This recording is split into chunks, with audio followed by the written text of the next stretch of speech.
one question that was answered during these practices. I got two, but I'll let you go first because one of them might be what you're gonna say. Okay, that's totally fair. That's totally fair. Uh-huh. I have two, but they're really one. But they're one position group, two players. One is Trent Williams. Wow. I mean, we know how well he deals with the media, but Mm-hmm. I I think last year you and I had these conversations and we just weren't quite sure how he was as a leader, right? Mm-hmm. Maybe he was really, really good True. as a player, but not quite much as a True. leader. That Hey, dude's a leader. forget that. That dude is a Forget that. leader. Yes. Leader. Yes. Yep. That's a So good that point. I definitely yes. questioned that last year. I take it back. No, I love covering Trent Williams. Yeah. He's perfect. He's a better player than Joe Staley, and he's just as charming as. I mean, honestly, God, and I like Joe, but Trent's on another level. He really is. He's great.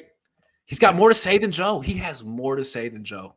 He's probably has more insight than Joe. Joe, I'm sorry. Trent's that good. Yeah, I mean, imagine you've got a guy with all the physical abilities, and he might be better mentally than he is physically, which is crazy to say because he's he's so smart. and that he That's likes it, the yeah. game, and he's just like he's really good with people. Yep. He's charming. He has a smile. He's patient. Never gets upset. I mean, he just gets it. He just But I mean, no one's ever criticized him, right? Like everyone's just like, "You're perfect." Forever.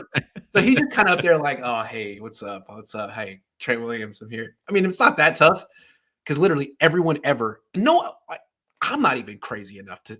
All I've ever said is maybe you should throw that money to like 4 or 5 other players instead of him. But no, he's the best. He's the best. Anyway, he's incredible, incredible leader, and he didn't mean it. And you talked about it earlier, but I do want to reiterate that because, again, he certainly didn't mean it this way, but he low key did call out Deebo Samuel and how he handled the contract situation, right?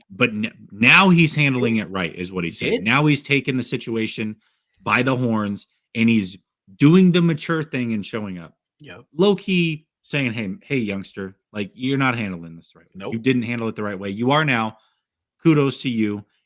I know you didn't ask me for my opinion, but if you had, that's what I would be telling you. So I just his leadership's incredible. The way he talks about everybody else. I mean, Trent Williams is amazing.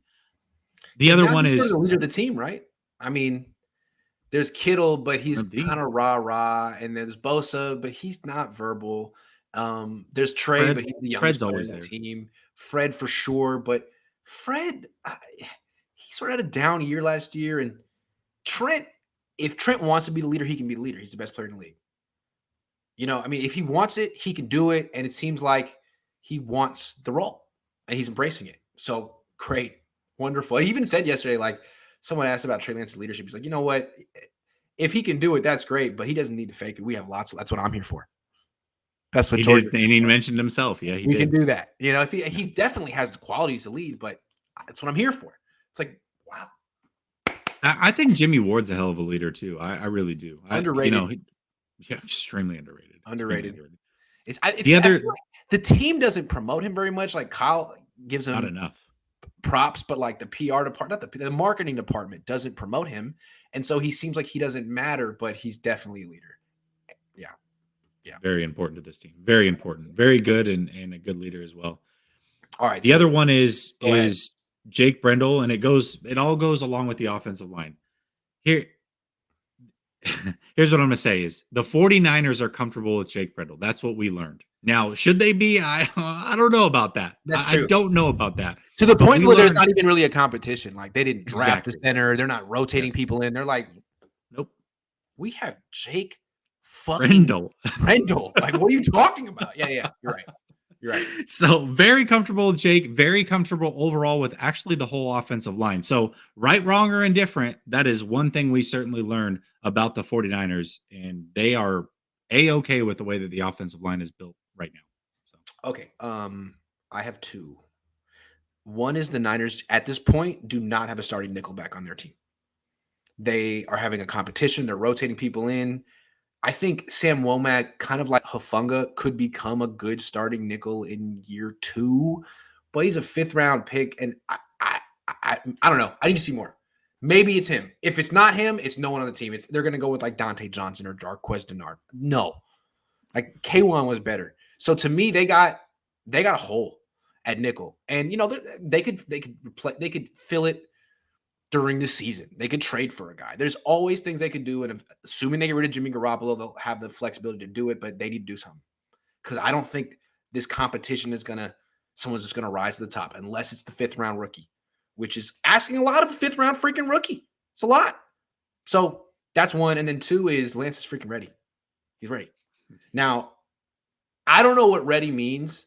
I thought he was ready last year because I thought he gave the Niners the best chance to win. But I think what the Niners were thinking was, we don't want to hold Lance to Jimmy's standard. We're more invested in Lance, and we want him to put his best foot forward at first. So we're going to sit, and plus he had a broken finger. We're going to sit him on the bench for a year, and when he comes in his next year, he's going to be way better than Jimmy, but he'll also be way better than he would have been as a rookie. And I think it's sort of like how he does it, not just the end result. As Trent Williams said, the release is quicker. The footwork the mechanics are better. The ball comes out faster. The confidence is palpable. Like, he just looks ready. He looks like a guy who knows the offense, has been in it for a year. So, and he did all of this without Debo and Kittle this offseason. So I think that's a big question. Was he going to come in and look like a guy who didn't play last year? Or is he going to come in and look like a guy who's been in the offense for a year? It's the latter. So that's good. Yeah, it is. It's very good. But the other thing too that we saw from Lance is a lot of what you saw in college. He didn't put the ball in harm's way in college, and he's not doing it at this level right now either. So, I mean, everything about Trey Lance there's so much positive there. Absolutely. But that's 4 practices. Training camp starts July 29th. There will be a cool 16 to 20 practices. It's going to be very interesting. I really don't see the Niners. Like, I think what they were saying was they needed to see a little bit more from Trey before they took the leap of faith. I think he showed all he could show. And I think they also felt like Jimmy doesn't need to be at minicamp because it wouldn't help, right? Trey's trying to take over the team. Well, he's in the process. Why bring Jimmy back? It would not help. I don't think iron sharpens iron in that sense. I think what you want is to let Trey take over the team and have nothing be in his way. So I'm kind of curious to see how the Niners get out of this one, because they said they won't cut him. There's no trade market for him. They're going to have to cut him, and they'll have to say like, "Oh, we were kidding." But fine, whatever. Say whatever you got to say. Say it. Just cut him and don't let him ever step on the field again, because it's not going to help Trey. What's helping Trey is him taking all the freaking reps, all of them. Yeah, absolutely. There shouldn't be a single rep taken away from Trey, and maybe you're right. Maybe they wanted to eliminate the problem of Jimmy G and just see if Trey really was ready. And I think that they got the answer to that question is a resounding yes. I agree with you. I think it's highly, highly unlikely he gets traded. Still, I'm for some reason I cannot get Cleveland ruled out. They have $42 million in cap space, Grant. $42 million. They could eat the whole thing. Mayfield is not coming back. No matter what, that relationship is ruined. Deshaun Watson is probably going to be gone all season. Are they really going to go the Jacoby Brissett route? Is that the answer? Or do they look at it and say, okay, well, here's a guy who runs the same offense. We've got one of the best rosters in the NFL. With one of the best rosters in the NFL, he was able to take them, they were able to go far with him. Why not take a chance on Jimmy G? I think it's still a possibility. It's slim, but I think that there's still a possibility with Cleveland. I think Carolina, no shot. You're telling me that Cleveland is currently paying Deshaun Watson, Baker Mayfield, and Jacoby Brissett, and they're going to take on $27 million with Jimmy. Hey, God love him. God love him. Listen, I kind of agree with you there, but at the same time, when 2 of those 3 are not playing for you this year, hey, what else? What else do you do? And Deshaun Watson only counts as like $1 million. Deshaun Watson's only counting like $1 million against the cap this year. Right? That's true. So I guess when if a suspension comes down and whenever it's official, something could happen. $42 million in cap space. $42 million. Wondering what they're waiting for. Is that what they're waiting for? Some more Deshaun Watson clarity? I guess I think it's pretty clear he's not going to play this season to me. So we'll see. 66 massage therapists in 17 months. 66. Is that the I right? don't.